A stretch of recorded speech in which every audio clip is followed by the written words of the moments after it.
Hey, welcome to Schmooze with Suze. I'm Suze Montgomery, your host, and ooh, this is going to be fun.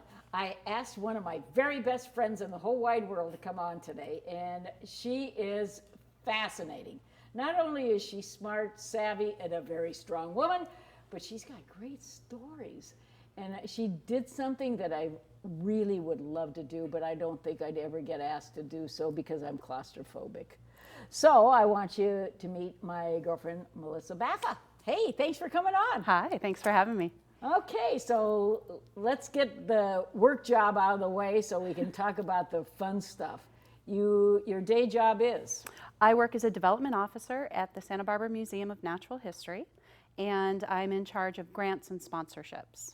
So you're a fundraiser type? I'm a fundraiser. So Indeed. You're really good at asking people for money. I am. I've been there a little over 3 years, and I know it goes fast, doesn't it? That was fast. Yeah. And so far, I've raised just about $3.1 million while I've been there. They're keeping you. Yeah. Okay, I'm you're pretty happy staying. so far. Until we find something better.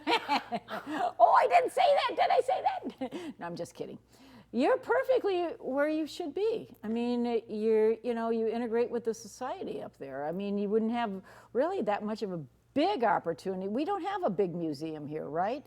Well, we've got some museums here in Ventura County, but for nothing sure. like you have. You've got an older museum. Our that's museum is established. pretty fantastic. It's 103 years old. We've got a collection of over 3.5 million items from throughout the region. And actually, it's really well situated because, as it turns out, we sit in a biological hotspot where we are because we've got warm water coming up from the south, cold water coming down from the north. We've got the Channel Islands right off of our coast, these really cool east-west mountain ranges. And so all of these different factors come together to converge to create this really hot zone of biological diversity. She's a biology teacher. I was a biologist in college. That was what I studied, and then taught middle school science for 8 years before getting into nonprofit work. Middle school? Hormones with hands. Why do you ever? Yeah, hormones with hands. I don't think I could do that. Actually, when I first got into teaching, I thought I was going to teach high school. Middle school was the only thing that was available, and I thought, I'll do it for a year or two until something opens up at the high school. But as it turns out, I loved it. And really? Yeah, 7th graders, right? So they are just really starting to have the adult brain start to develop. So there's that logic and reason, and yet still the fun curiosity of being a kid. And so it was just the perfect blend. Puberty, though. Yeah, but once I figured out how to manage my classroom, and once I figured out how to really work with them to provide what they needed and then also get my job done, we had a lot of fun together. Well, see, science, I'm a science person too. I love science. I love chemistry. So because I think you're really good, and this is, for anybody that's watching the show, I hope you are, but anybody, if you're really good at what you love, or if you love what you do, you're going to be great. Yeah. I think, and that was your interest even as a kid, was like sciences? Actually, my interest as a kid, I thought I was going to grow up and be a writer. And it was in a high school class. I had a teacher who had gone out in the early morning and done a plankton tow in Westlake. They'd gone and collected live plankton from Westlake. I went to Agora High School, And he put it under the microscope for us. And once I saw things swimming around, I was hooked. I totally changed where I was going to major. I was going to major in English and, you know, become a writer, maybe become an English teacher. And I said, nope, that's it. Science. I would have loved to have had a teacher like you because you're so enthused and you're interesting and anecdotal stories. And I mean, knowing you and what you bring to our relationship as great friends is all this other information to make it vibrant and alive. And I could see where you would do this for a classroom environment. I'd love that. Yeah, yeah. Well, I mean, that's really the through line through much of my career is finding great stories and sharing great stories. So now I actually get to flex my teaching muscles a little bit. I'm involved with the OLLI program, the Osher Lifelong Learning Institute. What are you teaching with OLLI? I've taught a class on exploring the deep sea and a class on tide pools. So. Okay, so that leads us into what your love is, besides your job and your kids and your husband. But you have this, you went on the most amazing adventure. And how many times did you do this? I've had the opportunity to go 3 times now. Okay, so explain to us what this was all about and how you got to get this opportunity. Yeah. Well, it crossed my desk by accident. My supervisor got an email, misread the email, and sent it to me with a question of, hey, should we look into this? And I thought, no, that thing that you're asking about, that's not what they're saying, but what do you think about this fellowship that's in this email? And what it was a science communication fellowship for formal and informal educators. At the time, I was working with the Girl Scouts of California's Central Coast, and it's an opportunity to sail aboard a research vessel, the EV Nautilus, and then to be the communications officer while aboard the ship, and then to take the stories of what we do while we're exploring the deep sea back to our communities to share the excitement of deep sea exploration. This is perfect for you. It was fantastic. And, you know, they say you should never meet your idols, right? Because inevitably you become disappointed. But the guy who founded this organization is Dr. Robert Ballard.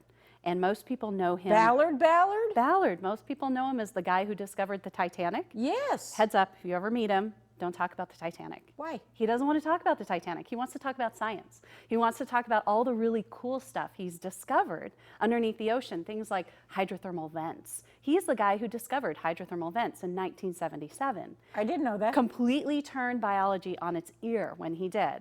And so I got this opportunity. I said, heck yeah, I'm going to apply. Applied, got accepted, and check this out. My first time that I sailed, got to go to those hydrothermal vents near the Galapagos Islands with Dr. Ballard, and it was his first time going back in 38 years. Oh my God, was he as excited as you were? He was a kid in a candy store. He couldn't sit still. He was singing sea shanties, cracking jokes. He was absolutely phenomenal. Yeah, you don't think a scientist that have that kind of a personality, rather dour. No. Like, he's so charismatic and so smart and just got this constant drive to keep exploring and keep asking questions and keep answering questions. And that's the thing that's so cool about science is you can go out with 100 questions and come back with 1,000. wow. Right? So Now, how did he get the Nautilus? So he actually, after a whole career of scrambling to come up with funding, you know, because Scientists are not wealthy people. no. So after this long career of scrambling to come up with funding and patching together different funding sources, said, I'd really like to have my own ship. And so he founded this nonprofit called the Ocean Exploration Trust and got his own ship and now fundraises for his own organization so he can go out 6 to 7 months a year and explore the deep sea for He the gets purpose paid to of, play. yeah. So he gets like grants from like large corporations and businesses. And the be- government, like And through the feds are giving him money? They're taking our money, but okay, that's interesting. All right, so he gets to go 7 months out of the year. Well, he doesn't always join the ship. He pretty much joins the expeditions for the things that he finds really most interesting.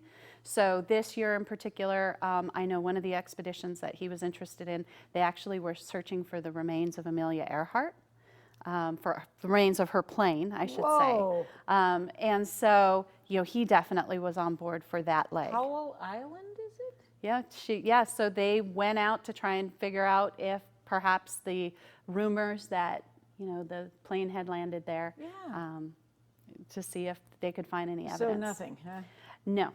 No, nothing that they found yet. Still one of those big mysteries, like the Bermuda Triangle. Well, I mean, the ocean covers 2/3 of our planet, right? So Yeah, there's when you still think so many mysteries there. And when you were on this ship, now how long were you on? So each time you go, it can be different. So it can be anywhere from 1 to 3 weeks. So the first That's a long time. It is a long time. The first time I went was 3.5 weeks, and it was really a long time. The next 2 times I went was for 2 weeks each time. Did you ever get antsy?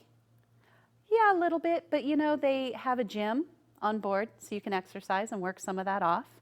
But you're also really, really busy while you're on. So what are you doing? Work? Yeah, so you set a watch schedule, and so every 8 hours you're on watch, Okay. and you have a 4-hour watch. So, for example, if I'm on the 8 to 12, then from 8 a.m. to 12 p.m., and then again from 8 p.m. to 12 a.m., I'm on watch. And so then we are the team that's up in the control van where all the controls are for the dive. And it's not people who's diving, it's actually robots or remotely operated vehicles. Are they like bathyscapes or bathyscape? Or I remember reading about these years ago. There's Remote actually control? Yeah, there's 2 ROVs that are remote control. There's one that's really more nimble, has a couple of arms to pick up and manipulate objects. It can collect all sorts of different samples.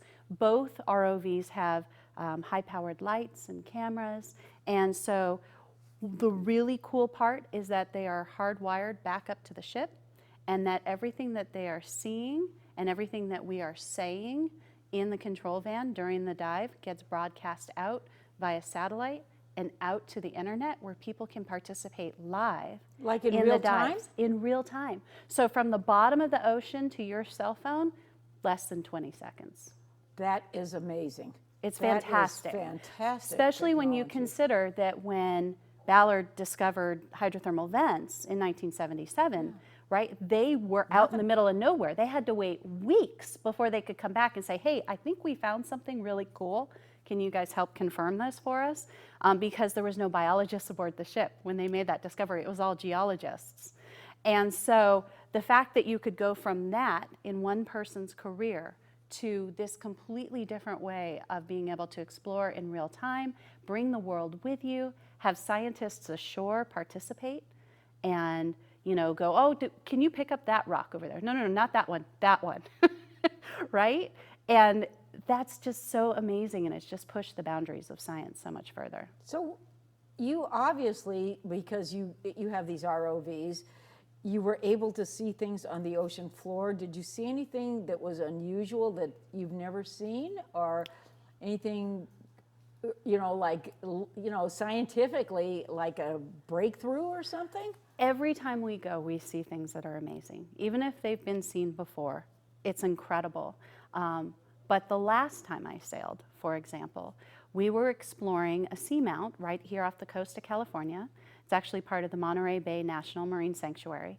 And we found a spot where octopuses go to breed, and they were in the thousands, absolutely in the thousands. And the Park Service, who had protected this, they were astounded because they didn't even know that this was there in this area that's protected. And that's what's so cool about going and exploring the deep sea is every time we go and explore, we see amazing things. So what's an average size of an octopi or octopus? Well, these particular octopuses were probably about yay big. Okay. But thousands and thousands of them, mother octopuses, and they were all in a really unusual position where they were basically upside down, and their tentacles were all kind of wrapped around themselves like they were giving themselves a hug. And so we were wondering, well, what are they doing? Are they brooding? And then one of them kind of moved a tentacle, and you could see just all these white eggs glistening underneath. Oh. Yeah, it was how fantastic. Beautiful. And the water that they were in was kind of shimmering. around them, which gave us a hint that it was warm water. And so actually, I know that your viewers are going to see this later, but as you and I are sitting here, the ship is actually returning right there, right now, and studying those same spots up off the coast of, well, it's off the coast of San Simeon. Special permission to go into protected areas? I'm sure there's some Absolutely. areas. Yeah. Okay. So when we went to the Galapagos, there were all kinds of special things that we had to do. We had to clean the hull of the ship. We had people come aboard the ship to inspect to make sure that we didn't have any contraband. And in this case, contraband is something like seeds. For example, they don't want strange plants growing on the Galapagos. You couldn't take a shell. You couldn't take a rock from the Galapagos. So highly, highly protected. Very interesting, because you never, you know, we get National Geographic as our bathroom book, you know, and we're going through it, but you don't really, you know, it doesn't go into the depth of the subject like you're describing right now.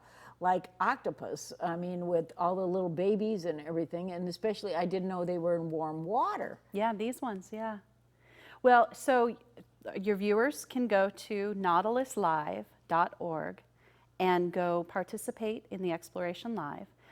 My job when I was aboard the ship is to take all of the questions that people send in from around the world through the internet neat. and then work those into the conversation with all of the scientists and the ROV pilots and everybody conducting the dive. So you keep all this research data, I assume, right? This is cataloged and everything and saved? Yeah, and in fact, one thing that's really cool about this program is that it's all open source. So all of the samples that get taken, the data that gets collected, it's shared with the scientific community. It's not just locked away in a drawer somewhere else. Well, what's the point? Right. If you don't want to share the information. So you have people, what's the most unusual question you receive? Oh, yeah. I don't know if we want to go there. Go ahead. You know, Go ahead. no, actually, you know, it is an interesting position to be in, because you do see all sorts of questions come in, and we have to put it through some different filters. The first filter is it appropriate?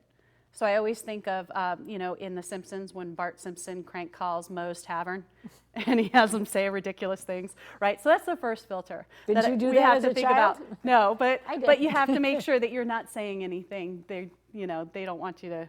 Right. Right. Second filter is it interesting, right? Because sometimes people just want you to say their name, you know? And then the third filter is it appropriate right now? So having some operational awareness of what's going on aboard the ship and what's going on right there in the control van, you have to ask yourself. So as the ROV pilot's doing a really delicate maneuver, that's not the right time to go, hey, Trevor, so tell me, how did you become an ROV pilot? Right? So putting it through those three filters and then kind of working it into the natural flow of the conversation. So with all of this, it sounds like even though you did have watch duty, your downtime, could you ever turn off your brain? No. Yeah, that's No. because you're so amped up and alert. Yeah, well, and I was also writing articles. I wrote articles for the Ventura County Star. That's where I saw them. Yeah, and other places, my college magazine, you know, different places, just blog posts, just to get the word out about what we were doing. So even when we were, you know, off watch, I was always busy. Well, okay, the big question. How was the food? Excellent. Okay. Yeah, right? So, you know, the way to keep morale up in a situation like that is to feed people and to feed them well. And so the food is excellent, 3 solid meals a day, great variety of food, fresh baked goods every day at about 2 o'clock. Sometimes we'd have dessert, ice cream, everyone would get real excited. So, and then there's always food available in between in a couple of fridges that you can help yourself. What's the average age of somebody that goes on this trip? It's a good question. Most of the people, especially the scientists, tend to be fairly young, so in their 30s. But then there's some veterans who've been doing this sort of thing for decades and decades. Oh, so you could go, like you said 3 times, right? Yes. Is there a cap on that, or can you just keep applying and keep going? In my role, generally the cap is twice. Okay. So how'd you sneak in on a 3rd one? I don't know. Imagine that. Okay, you offered to bring cookies, right? Right. So the average person can apply to go on this trip? This particular opportunity is for formal and informal educators, but there are all sorts of internship opportunities available for people who are into science and engineering, video engineering, data collection. So there's all sorts of opportunities, navigation, for people to go ahead and apply, generally college age, graduate school age. So you got a grant, I take it, to be able to go, a fellowship? It's a fellowship program. Okay, so how does, and you said Ballard actually applied to get all of this funded through his nonprofit. Does he constantly have to fundraise to get all the costs covered? Yes. So how does he do that? I mean, does he have deep ties into the scientific world? Yeah, he's been doing this for 30, 40 years now, and he's got very deep ties in the scientific world. He's got all sorts of ties through the corporate world. My first year that I sailed, I was there for part of the donor cruise, and so he had people there who were major supporters of his organization, including people who were college roommates of his, who he stayed in touch with. So again, somebody who's so dynamic and charismatic, they can't help but collect interesting people around them. Oh, I'm sure. Who want to support them in their efforts. Did he ever talk about the Titanic dives at all? A little bit, a Yeah, little bit. Because that always fascinated me. I mean, you know, because what was that, 1912? That it sank? Yes. Yes. Yeah. April 12th, April 15th, whatever, 1912. And I mean, all the things that I've read about the Titanic, that's my husband's favorite movie. Oh. I walked out. I was not a fan of the movie. It was just a little too sappy, and it went on for 3 hours, and I'm just, by the 3-hour mark, I'm like, just die, right? That was Leonardo DiCaprio. Push him off the door Yeah, already. just let him go, man. Get him out of here. But John loves that. He's a romantic, and apparently I'm very pragmatic. So it didn't interest me, but it was fascinated by reading the backstory of the actual engineering part. Now, see, you and I as scientists would really get into the engineering part of it and how it was built. A double hull, it was supposed to withstand anything, but the whole thing, how it happened was they just didn't pay attention. And the manifest, the people that were on board, was fascinating to read their bios, because the movie romanticized the whole thing, which kind of was a disappointment to me, because the people that were on board were ever so much more interesting than the whole romantic thing with, what was it, Jack and whatever her name was? Yes. I can't remember what the hell her name was. It was just Rose. Rose, thank you. Rose, it was something like that. But I was reading this, I think the Captains of Industry, because this was maiden voyage, correct, on the Titanic? Yeah. I can't even imagine, I mean, all the little intricate stories that would be a fascinating piece. Not the romantic Hollywood version of it, but the real stories about people. And he had the opportunity to go down there and actually look at it up close. Yeah. There was a big race to see who could find it first. And he applied different lessons that he had learned about shipwrecks to actually track down and pinpoint the location, because of how the debris actually kind of winnowed out through the currents. And so that's what he actually used. You know, Dr. Ballard is dyslexic and ADHD. Most brilliant people are. And he absolutely credits his dyslexia to giving him a special ability to spot patterns and think differently. And so being in the control van with him, as he's looking at the sonar and looking at different things, he's seeing things that, you know, absolutely. Other people are just kind of looking at the map going, okay, sure. Well, he sees finite detail. Yeah. Because most people that have dyslexia often overcompensate by doing more and to actually being able to see they see life differently, completely differently, and gives them special qualities and abilities, which I find most fascinating. Because when I teach school in my seniors, and like you as a school teacher, didn't you try to analyze all your students? Well, I'm always analyzing my students because I get them at 85 and above. So I'm always trying to figure out what they were like younger and what kind of idiosyncrasies. What motivates them? Yeah, what gets you going? Yeah. You know, and we, in our class, we actually do, you know, we pour over the Smithsonian and the National Geographic, because most men in my class, which is really interesting, I've got more women, obviously, because we outlive the men, as it should be. But the men in my class are mostly all engineers. Almost, I would say 80% of them, which is a high percentage, What or does that say higher. about the engineer lifestyle? I don't know. What is that? What does that say about engineers? Is it cautious, curious, Yeah. more interested in living and learning? Yeah. I think engineers are uniquely different, and I think scientists are very much like engineers.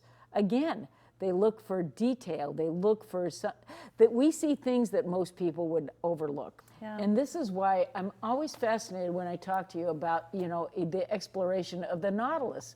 And we just had John on here, and you heard him being interviewed about looking for the original Nautilus. But the original Nautilus was what? Jules Verne? Was it Jules Right, Verne? yes. Yeah, Jules Verne. Yeah, which was Ballard's favorite book as a kid. So that's why he Really? named his ship the Nautilus. The 20,000 Leagues Under the Sea, which was a Yes. movie with Kirk Douglas, 1955, I think it was. I've got this quirky memory, and I mean, as a teacher, it helps. Yes. But doing what you do daily, using the Nautilus as your journeys, your 3 Nautilus journeys, does that actually enhance what you do at work by giving it a bigger breadth of depth and knowledge and be able to relate stories? Because I know you do a lot of public speaking. I do, yeah. I think that communication is really important in a lot of different jobs. What I do, it's vital, right? Again, I find and tell the stories that are going to be compelling to funders. And so part of what I do as well is that I'm able to kind of translate between, you know, the science and the lay people, and put things into a form that's maybe more accessible to lay people. And so utilizing my background in education and science and my love for writing and storytelling, I'm able to really fuse all of those things together. So are you available to go talk to people? Absolutely. I Okay. love it. So Melissa's information is going to be on the screen. We just ran out of time, but God, this is so much fun. So thanks for being on the show, honey. I love you Thank so. you. Thanks again. We'll see you next week.